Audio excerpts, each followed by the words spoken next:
And now, a three-time sports editor, former online and managing editor, and host of Talk That Talk, award-winning journalist, Chatterbox Emerson. Welcome to it. Welcome to it. It is a little after 10 o'clock on a Thursday night, so you guys know what time it is. It is time for the Talk That Talk radio show. I am your host, Terrell Chatterbox Emerson. I told you guys on Monday who was going to be on the show, so there's no reason for the suspense. My guy, Alex Wright of the Las Vegas Review-Journal was in the building with me. Alex, what's going on with you, brother? Not much. Doing good. I noticed the beanie. Yeah, man. And I woke up this morning, had some things I had to do, went out to get some breakfast, and I'm like, it's a little chilly outside. Okay, so you went right to it. I'm so happy that you said that, bro. So let's just talk. Yeah. So I'm driving here, right? Cruising, and I'm like, I said, the truck is telling me that it's 84 degrees outside right now. I said, I didn't even realize it. Like, heading to the car when I was leaving the house, I was like, nah, let me go look. As soon as we got the car, or as soon as I got the car, rather, as soon as I got here, Alex, I noticed we had wind. And I was like, this isn't like the summertime wind where it's like that gust of hot air that you get. It's not that, right? I said, oh yeah. I said I wore my beanie on the right day. Like I picked the right day to pull it out. But I think I also picked the right beanie to pick out. But Yep. you know, whatever. Right color. Yeah. You know, I like it. Little hints of red, you know. The only red I have on, I believe, is this beanie and a little bit of red that I have in this ring. But welcome to it, man. Welcome to it. It is a Thursday show if I have ever seen one. We will get to it in the only way we know how. It is episode 53 of season 7, episode 379 in totality of the Talk That Talk radio show. This show, of course, is being shot from the beautiful studio here at the Harry Reid Research and Technology Park here on Sunset, here in Las Vegas, Nevada. And again, I'm over here kind of flipping from back and forth on these cameras because you guys can check us out on YouTube live right now, 10 to midnight on Thursdays, and then again on Mondays, 3 to 5. So the way that I always package it is right before Monday Night Football, right after Thursday Night Football, you guys get the Talk That Talk radio show. But again, on YouTube, all you have to do is go to YouTube, go to the search bar, type in Talk That Talk radio show. Once again, go to YouTube, go to the search bar, type in Talk That Talk radio show. It's pretty much the same across every platform, guys. It's the same on Facebook, Apple Podcasts, Spotify, Instagram. The one thing that's different is our Twitter. Our Twitter is at Talk That Talk LV. Once again, guys, our Twitter is at Talk That Talk LV. Alex, we have a full 2-hour show. I feel like I should just be honest with the people for a second. When I said it's a Thursday show, if I've ever seen one, so I get to the show, and I get to the building. I'm walking in, and actually, I had like one of those little packets that go in water, right? So I was like, okay, cool. I'm gonna do something different for the show. Like this is what I'll do. So I had a couple of bottles of water under my arm. I walk out. I get in the car. I start looking around. Or no, I take that back. I get here. I get to the car, or I get getting ready to get out the car, and I look around. Like, where's my bag? And I should have known something was wrong because, Alex, I'm carrying my keys, and I don't ever carry my keys. So I should have known then something was wrong, right? Because everything's not in my bag. So I'm like, my lotion is in my pocket, my AirPods are in my pocket. You don't have your bag, and you don't even realize you don't have your bag. So I get here, thankfully. We do this show pretty consistently, right? Yeah. So recognized me, was able to let me in. And then I said, because now I gotta get into the studio. Again, super thankful that we're some recognized faces in the building for sure. So shout out to the Harry Reid Research and Technology Park once again, because I thought about it and we'll get to it in hour one. Maybe 30 minutes in, we'll get to it, right? I was gonna say let's do the show tomorrow. That was my only option. I was like, if I lose this opportunity, I'm gonna be pissed, bro. Too much to talk about, too much to get to. We do have a full 2 hours lined up. Let's get to my mom's tipping. Let's talk some football. Let's have some fun with it. My mom's tipping for today. And again, this one goes along with something a part of this show. Justin Russo hit it right on the head on Monday, because I like to kind of have fun with my mom's tip-ins now. I'm trying to do something a little more creative. If she sends a tip in that kind of relates to a topic, I'm going to read it at the top of the show, and then we're just going to start flowing. And if at any point this tip in comes back to you, you can be like, okay, this is what you were talking about, huh? So my mom's tip in for today: courage is contagious. When a brave man takes a stand, the spines of others often stiffen. I'm gonna read it one more time. Courage is contagious. When a brave man takes a stand, the spines of others are often stiffened. Shout out to my mom for that tip in. Let's get to it, brother. So, in terms of why this is a Thursday show, right? And if you are an avid Talk That Talk radio listener, then you know what this means.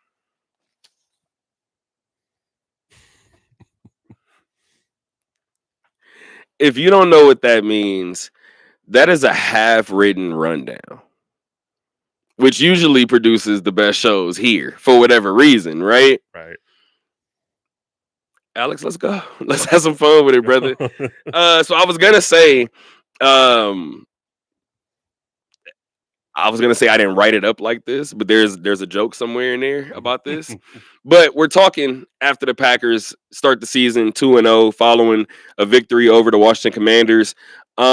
Less than 250 yards allowed by this defense in back-to-back games to start the year. I believe it's the first time for the Packers since the 60s or something crazy like that. I think it was 66, 86. I seen a quick glimpse on the screen before I looked away. But I think "Thank You, Jerry" was trending at one point during the game. That it was. And I keep telling people all the time, yes, Micah Parsons is going to get sacks, right? Just being, especially growing up a Packer fan and liking when players get a redemption story. I watched how disruptive he was in week 1 and was like, my favorite Micah Parsons play wasn't the sack. It was the hurry, or it was the pressure. Well, it was the hurry that he forced on his pressure that forced the interception. That was my favorite play from week 1. Tonight, take your pick. Right. And with great players, their impact always goes greater than the box score. It's never going to be like you mentioned, the hurry that leads to the interceptions. There's not going to be an extra stat somewhere that's like, oh yeah, this and this. It's always those little things, the hurry, the pressure that gets someone out of a pocket, that closes up a gap. It's just their presence on the field, forcing a double team, forcing an extra blocker on him that opens up a gap for someone else, that gets a one-on-one matchup for someone else on the other side. Just that pure presence of these teams, very early on, you still getting acclimated with the Packers, but these teams have that in their minds. It's like, oh man, Micah Parsons is on that team, right? He's right there. He's here. We gotta that's a mental thing. Like, man, like we gotta prepare for this guy now. We didn't think we were gonna have to prepare for him. He adds something to a defense that was already pretty good and just makes them even better. So it's going to be there's going to be a lot of ripple effects, obviously with the Packers, and you mentioned, thank you, Jerry, with the Cowboys, but there's just going to be, especially early on, there's going to just be so much ripple effects and other things throughout the course of a game that just people aren't going to see, that Micah Parsons has his fingerprints all over. And the interesting thing is, right, is in recent memory, we've seen the teams that ask their quarterback to do the least can find themselves in a pretty opportune spot, right? And the interesting thing was, I was actually on the way in here. Part of the reason why this show isn't fully written down, right? I'm over here watching the Aces, and the Thursday night football is on, and I know we're gonna cover it, and I'm trying to do both, and we kind of know how it is, right? So as watching these two games, first of all, the Aces game got out of hand pretty quickly, so we saw where that went. Another historic performance. We'll get to that, I believe, to start hour 2. I thought about what was said about Jordan Love after the Packers drafted him, right? And it was always this notion that you better hope you don't ask him to do a lot. Now, what if he doesn't have to? He's rounding into a form where he's looking like he can do more, and this might be the time where the Packers start to ask him to kind of scale it back. Right. I mean, he's had, especially for the Packers, he's had a few years now. He's been in the system. Was under Rodgers, and he's got, developing with, Matt LaFleur, who's one of these, offensive geniuses and gurus and quarterback kind of whisperers, part of this new generation of coaches. And you're right. They haven't at times probably not asked the world of him. And that's probably been, that could be to his benefit, right? That you could experiment and try things and figure out what works and what doesn't work, and just get to a level now where, you know, figure out what you still want to work on, what the offense needs to uh, do better, and ultimately just, you know, get to that, high level, and to play at an elite level to take your team to the next level, like we saw with kind of seen with Jalen Hurts. We've seen his highs, his peaks, but he doesn't. The Eagles don't need him to play like that every single drive, every single snap. So now Jordan Love is figuring out what his highs are, what his peaks are, what is the ultimate strengths of this team are. So that way, they could do it in some of these, games, right? Like looking at, this story from the game, right? It mentions that the Packers struggled last year against the playoff teams, the Lions, the Vikings, and the Eagles. So now, not asking him to do too much these past couple of years, now is that kind of got him to figure out what and getting these experience of these big games, figured out, all right, now I know what I have to do to flip that switch. Interestingly enough, you just said, now I know what I have to do to flip that switch. I don't know that I'm caught in a moment. I'm caught in a moment. When Joe Burrow and Jaden Daniels when they lose games, I sit there and I get the feeling they're gonna win the next one. I was just looking at Jaden Daniels on that final drive. I was looking at on the final offensive drive. I was looking at Jaden Daniels on the sideline when the clock finally hit 0. And I was just like, I don't know, man. Like, this one kind of gives me a different feeling. Again, we don't have to talk about like this particular year, right? But remember that conversation I had maybe 3 months ago, and I had the conversation in so many different instances that I know that we had it. I said I remember when Joe Burrow went to the Super Bowl and he left that Super Bowl, and I was like, he'll be back. I take that back. I think my dad told me he'll be back. I did feel that. My dad said he'll be back. I said, I agree with you. I said, do you think Lamar's going to get to one? He was like, yeah. I said, cool. I said, you think you're a Cowboy fan. You think Dak is eventually going to get to him, right? And he was like, yeah. So I just started naming quarterbacks. Herbert. And I started listing them off. And he was like, well, what are you kind of getting at? Not only will somebody not win one, somebody's not going. And that's going to be like the harsh reality. I think first year of doing a radio show here, maybe 2019. Shout out to Alex White. We're doing a show, and I looked at her. I said, you know what? You know what realization I just came to? She said, what? I said, not only will Aaron Rodgers and or Drew Brees retire with one ring, they're going to retire with one appearance. Both of them probably will. We should look back as football fans and be like, there's something to be said here. There's a story to be told here. This particular generation, it might get worse.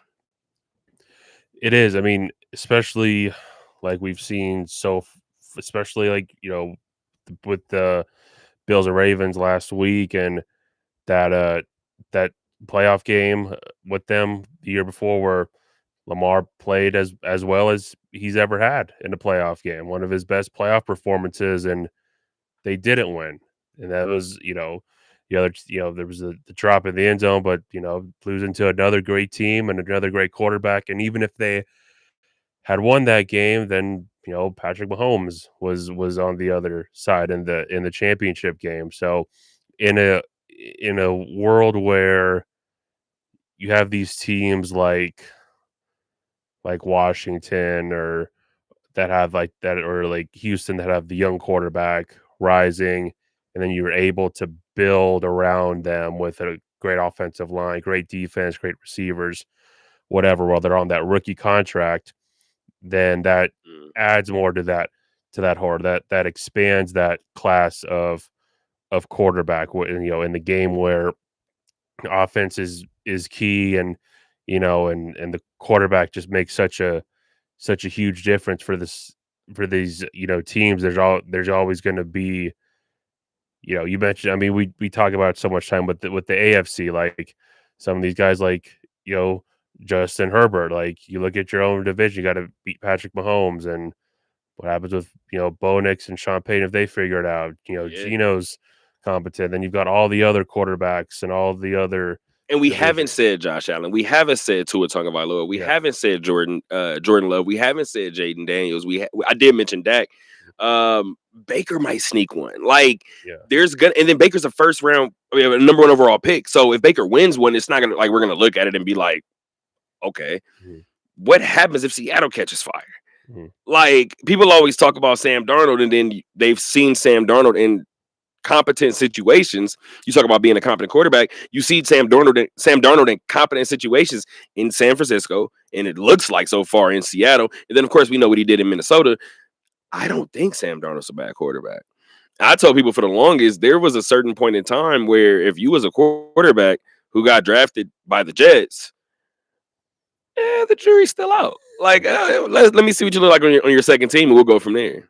Right. I mean, even Justin Fields looked pretty decent, in week one, and I think that so much that goes to coaching. I'm looking at Jaden Daniels, he's got Cliff Kingsbury as his offensive coordinator. Who's your coaching staff? What's the structure in your organization like to put you in that position? We talked about Dan Campbell now having the structure, but also kind of having to figure out with both of his coordinators gone, what do the lines look like the rest of the way. So I can tell you what that offense looked like. It did not look that good. I'm not gonna hold you. Like, and again, the funny thing is, like, I told my dad, I was like, I said it Monday, it gets weird, like, when I'm in an opportunity where I feel like I get to cheer, right? And I was like, watching the Green Bay game today, the only time I felt like real fandom come back, like, to that degree, I said, let Green Bay give up 9 points in the first 2 weeks. Y'all gonna be sick of me. Like, y'all not gonna like that at all. Like, trust me, y'all gonna hate me. But yeah, man. Speaking of infrastructure and the way that things look here, with these different teams, let's talk about one of those quarterbacks that you talked about. You talked about Geno Smith, right? That's our quarterback here in Vegas for the Las Vegas Raiders, and I'm not even gonna talk about competent, right? He looks comfortable because of a guy like Pete Carroll. And you talk about, and this is what I've always said about Geno. Geno looked bad at one point in time, right? Geno looked like he almost didn't want to be on a football field at one point in time. And guys don't just some guys do. Guys don't just lose their love for the game, right? And I think, yes, it's been said, of course, here in Vegas. I don't know if it's been said nationally enough. The belief that Pete Carroll has in Geno Smith is the reason why Geno Smith can go out there and do what he's doing. With all due respect to Chip Kelly, because we already know what Chip Kelly is going to do on the offensive end of the ball, there's not enough being said about a guy who truly believes in you and makes you feel like you're one of them. Right. And I mean, we see the clips of Pete Carroll and his dad's shoes just running all over practice, just wrestling guys, like Punching Max in the good. he's got his gloves on, like he's ready to line them up. And these guys in the NFL, they're grown men, and they could see fake. So when they see a guy like Pete Carroll, and you don't know everything that goes on behind the scenes, but you could probably tell that that's where the connection and that confidence buildup comes in. And I bet all these guys, especially now, these players, they saw USC come up and they saw Seattle come up, and they just saw on the outside the culture that Pete Carroll built, and that's made it more accepting to come in here and be like, all right, what's he going to do? And Pete's probably rejuvenated, as well as another chance to kind of like a blank canvas here with the historic franchise like the Raiders, to get them back to their winning ways. And you mentioned Geno Smith. I remember those like games at West Virginia. He balled out at West Virginia. There was a lot of great games and highlights with it there. And you mentioned going to the Jets, and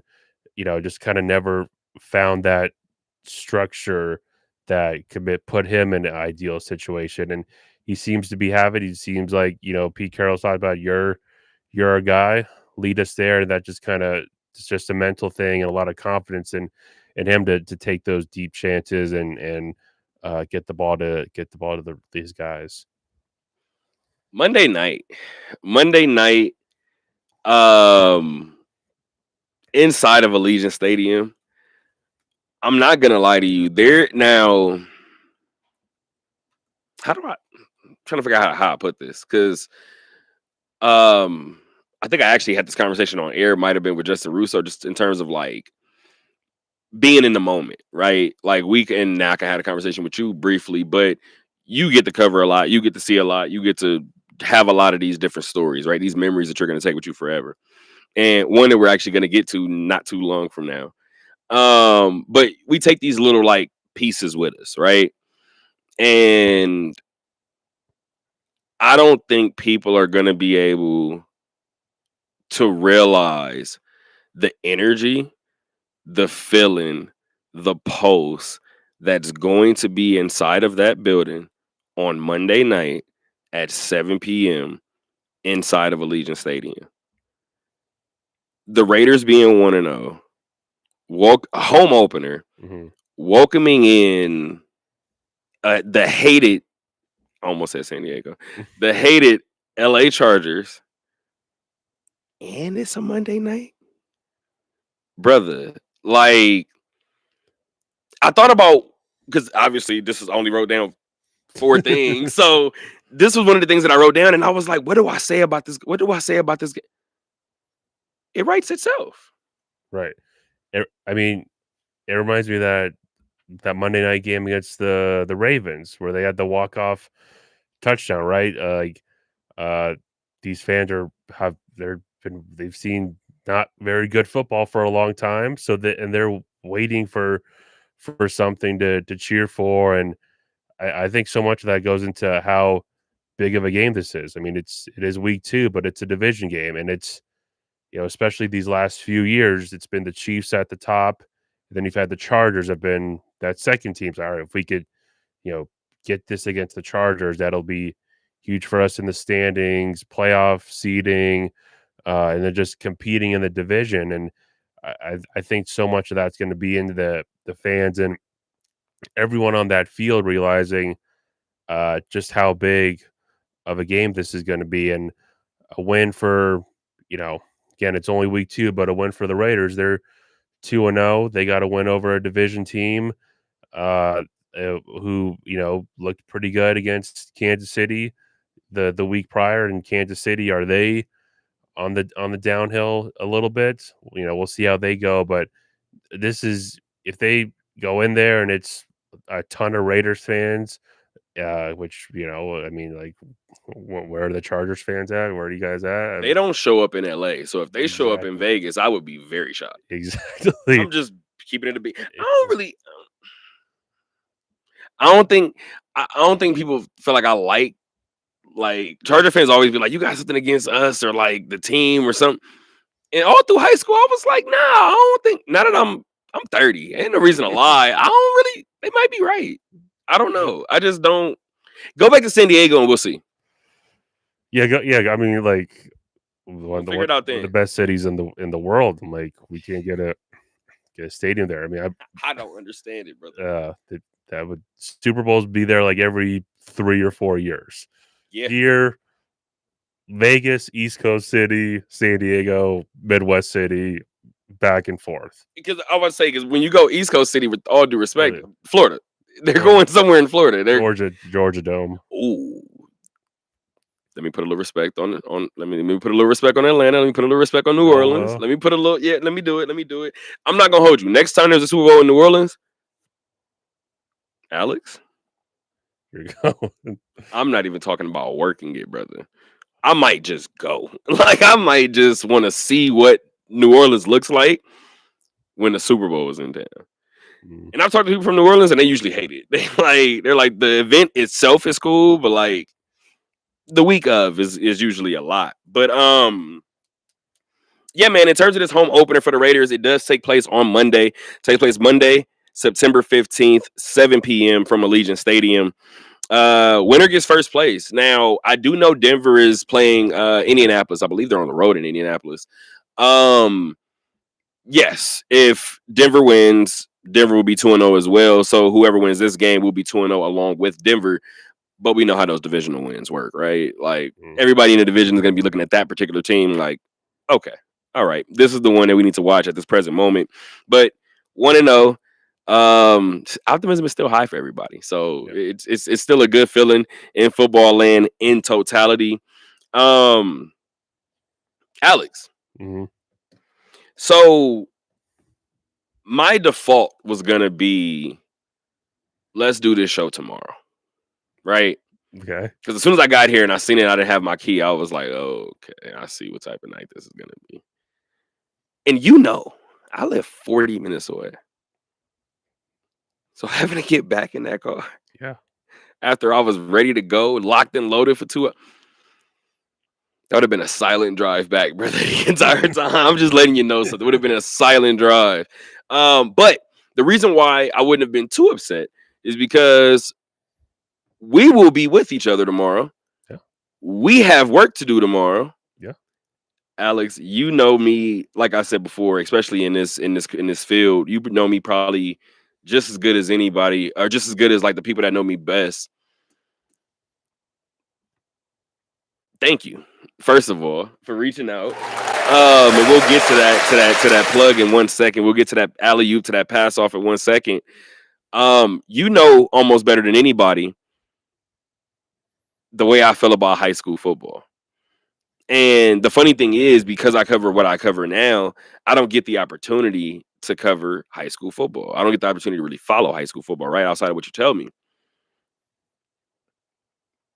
I just had a conversation with somebody last week about covering games at Sam Boyd. And I said, the one thing I miss about Sam Boyd is I was a sideline baby. Like, I live on the sidelines. I like hearing it. That's just, it works for me, right? I'm old school notepad type. I'll do my live tweeting from my phone. Yep. See? And thank God for you once again, because people look at me now and be like, how old are you?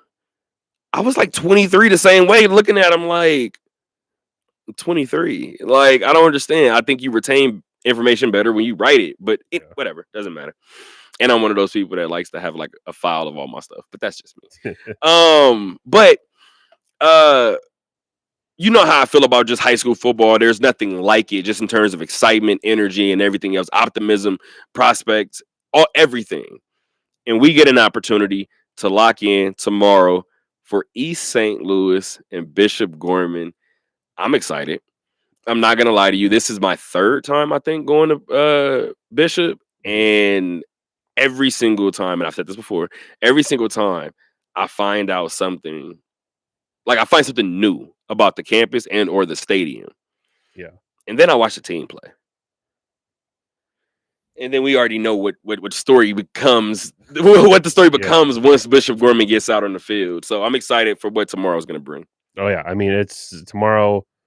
It's one of the top high school football games in the country, if not the top one. I mean, we got Bishop Gorman, number 3 in the Max Preps national rankings, number 2 in USA Today.